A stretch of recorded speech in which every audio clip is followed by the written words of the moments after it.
Olá, meu amigo, minha amiga, sejam bem-vindos ao nosso Portal do José. Hoje trazendo para analisar com vocês dois assuntos muito importantes. Um que diz respeito a uma realidade concreta, que está passando, de um certo modo, muito despercebidamente pelo conjunto da sociedade brasileira, graças a uma série de omissões.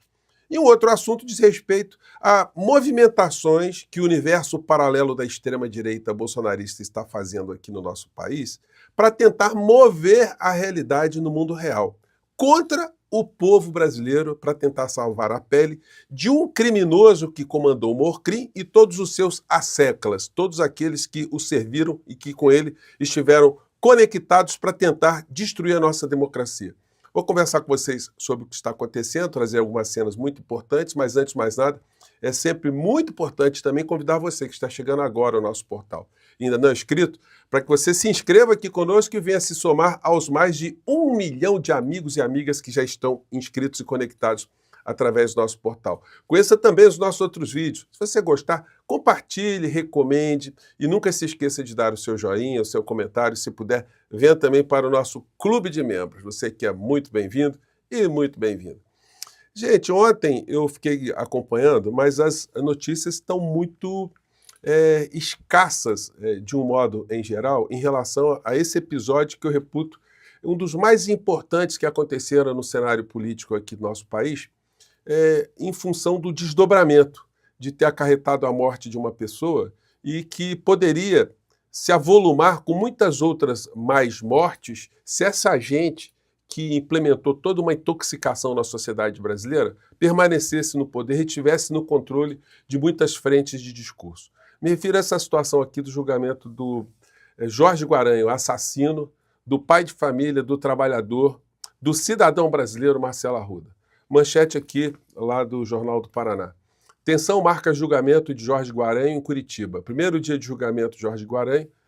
Tem depoimentos emocionantes e embates entre defesa e acusação. Viúva da vítima pede justiça. Gente, é o segundo tempo de drama, de dor, de sofrimento para os familiares de alguém que foi morto nas condições que Marcelo Arruda foi morto, né? E uma coisa talvez seja mais marcante para todos nós, que mexa mais com a nossa sensibilidade, é a foto dele no dia que ele foi morto, né? Que ele foi vítima disso. Ele feliz ali, ia completar 50 anos, estava completando 50 anos. E, gente, é um negócio inacreditável. E, como a gente pode ver, o Facínora, o assassino, o criminoso, ele estava dentro de um contexto aqui no nosso país de uma normalização do discurso de ódio, que a gente vai conversar aqui na sequência, aqui, em função de outros desdobramentos, né? E o julgamento está se dando sem muito destaque. Ontem o Jornal Nacional mencionou nisso, mas para vocês verem, nem os parlamentares do PT, os parlamentares progressistas, os canais progressistas, a gente não está vendo nada, publicação nenhuma, não está tendo um acompanhamento de perto, para expor para a sociedade o que nós passamos e como algumas coisas estão sendo normalizadas nos últimos anos aqui no nosso país e que nós não podemos aceitar. Então vamos acompanhar esse julgamento aí, vai ser uma coisa, como eu disse para vocês, né, nem na página aqui do PT a gente tem um destaque, tem uma notinha lá embaixo, estão acompanhando, mas era uma coisa para estar sendo reavivada agora para as pessoas, para nós termos a noção, a sociedade brasileira ter a noção do que aconteceu com o nosso país e como essa gente que faz o que faz tem que ser contida. Esse aqui é o depoimento, logo na época, de uma guarda, né, uma vigilante, que se deparou com um episódio e quase foi atropelada, e ela não deixa dúvidas de como o assassino estava contaminado por essa virulência do discurso bolsonarista. Vamos acompanhar aqui. Porque ele entrou com tudo na chácara, eu só ouvi nitidamente ele falando: aqui é Bolsonaro, porra. Aí, dentro de 2 minutos, começou o tiroteio. Certo. Quando você viu o carro voltando daí atrás de você em alta velocidade, você já percebeu que era o mesmo carro que tinha... Eu só percebi que era o mesmo carro quando eu entrei ali perto do Aresp, que eu vi que estava na mesma direção. Até então, eu não tinha percebido. Gente, esse depoimento foi prestado na polícia, tá? que foi jogada aos altos ali.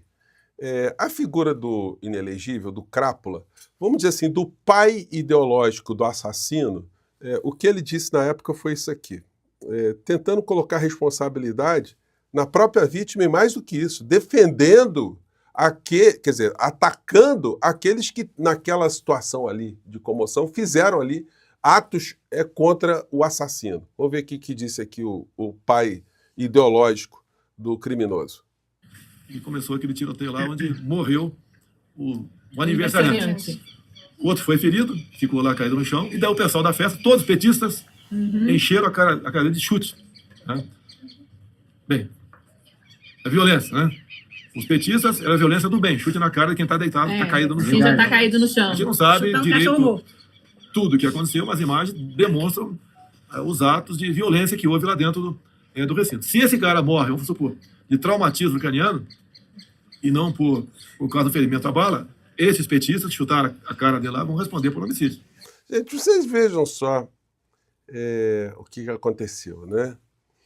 Alguns veículos de comunicação depois abordaram que a figura do inelegível percebeu a rota que estava entrando e como esse homicídio estava umbilicalmente ligado às coisas que ele fala e que ele falava, né?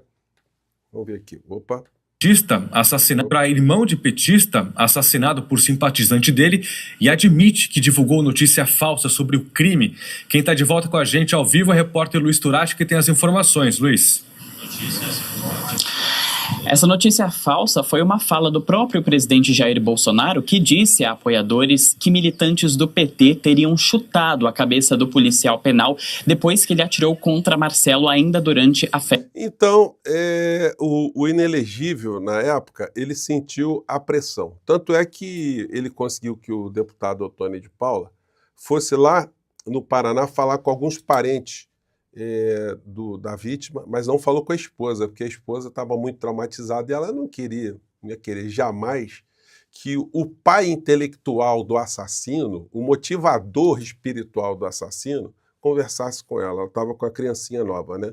Eu ressalto para vocês essa fala aqui do inelegível, que ao tentar pedir desculpas, na verdade ele era tentando se retirar da cena do crime. Vamos ver aqui.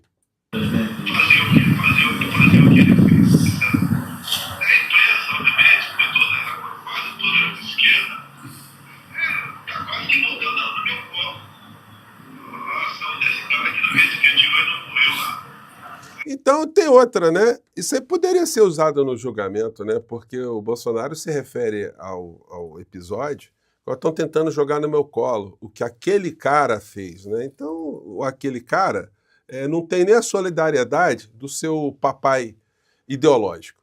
Agora, a gente sente falta de algumas pessoas nas redes sociais, né? Porque o senhor Silas Malafaia, um direitista empedernido que ataca tanto o judiciário, ele poderia ser escalado para fazer a defesa do assassino, né? Enfim, porque ele consegue tantas coisas, convencer as pessoas de tantas coisas incríveis e absurdas. Quem sabe, né? Está faltando isso, que seria talvez a única possibilidade do assassino escapar dessa história. Bom, entrando aqui no assunto internacional, a gente vai continuar acompanhando, vou tentar buscar informações ao longo do dia desse julgamento, porque impressionantemente isso está sendo deixado de lado. Então fica aí um chamamento, né? Todos os meus amigos têm canais aqui nas redes sociais, pelo menos para nós aqui fazermos um levantamento, né?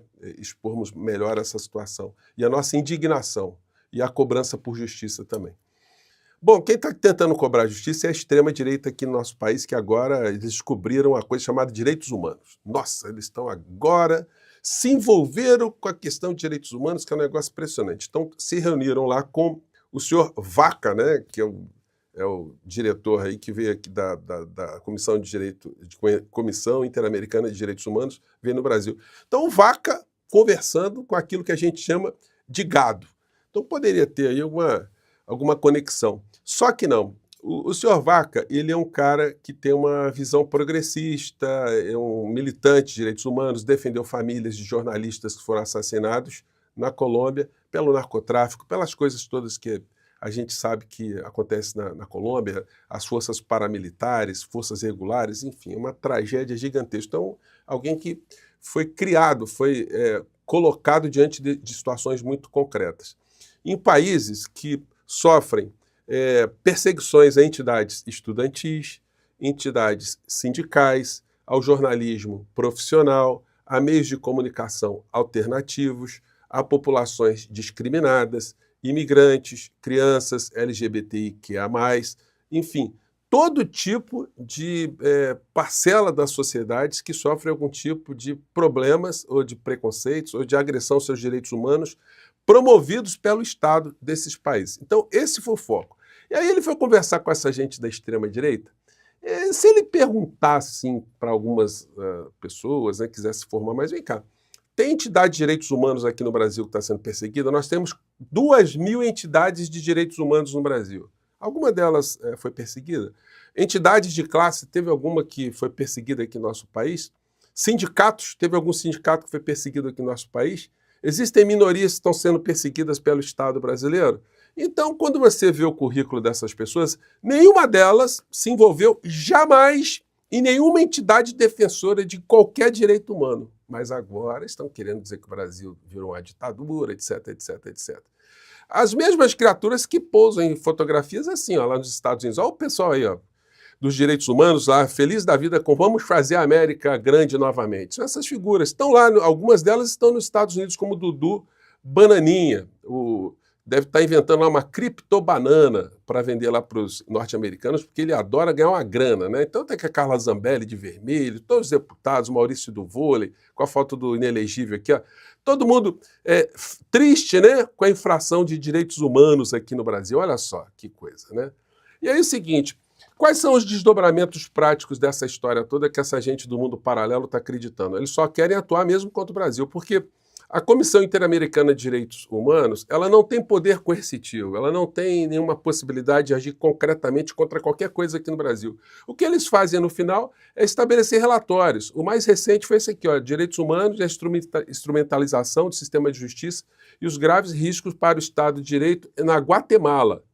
Então, no final aqui do relatório dele, eles fazem recomendações, mas, enfim, são recomendações quase uma cartinha, um bilhetinho que se faz lá para o governo da Guatemala, a respeito disso aí, enfim, é o máximo que eles podem fazer. Então, no inciso 10º aqui do relatório deles, diz, olha, para a Guatemala cumprir com a sua obrigação de proteger a vida e a integridade das autoridades políticas eleitas, pessoas defensoras de direitos humanos, jornalistas e trabalhadores de meios de comunicação, dos povos indígenas e, em particular, as suas autoridades ancestrais. Enfim, é isso que pode fazer. Agora, o que querem esses bolsonaristas? Eles querem que o relatório motive o governo norte-americano a pegar essa resolução como se fosse uma coisa determinante que o Brasil está numa ditadura, né, com tudo isso funcionando, e usar isso para fazer algum tipo de pressão contra as autoridades brasileiras e contra a nossa soberania. Talvez até impondo sanções econômicas contra o Brasil, ou seja, contra o povo brasileiro, contra eu, você, os bolsonaristas, os não bolsonaristas, quem votou, quem não votou, para a nossa nação, coisas que prejudiquem a nossa nação. Então, essas criaturas, de fato, estão utilizando uma instituição internacional num processo de traição à pátria para salvarem as suas próprias peles. São os seres mais rastejantes, os seres mais abjetos que existem aqui no nosso país, porque eles estão dispostos a prejudicarem toda uma nação para se livrarem da cadeia. Então, senhor Paulo Gonet, essa bola está na sua mesa, né, ou está no chão para o senhor chutar. Aliás, se nós tivéssemos acesso a essa comissão, o senhor Paulo Gonet e a Procuradoria-Geral da República deveriam ser denunciados também pela sua lerdeza, pela sua omissão, pela sua vagareza em atitudes que a Constituição diz que a instituição tem que tomar, e não tomou, inclusive, com relação aos mortos que nós tivemos aqui no período da pandemia. Então fica aí, né? Quem sabe aí, eu até mandei um e-mail lá para essa comissão também, eu conversarei com vocês em breve sobre os desdobramentos desse e-mail, tá bom? Um grande abraço, mais tarde a gente volta, tem muita coisa acontecendo. Tchau!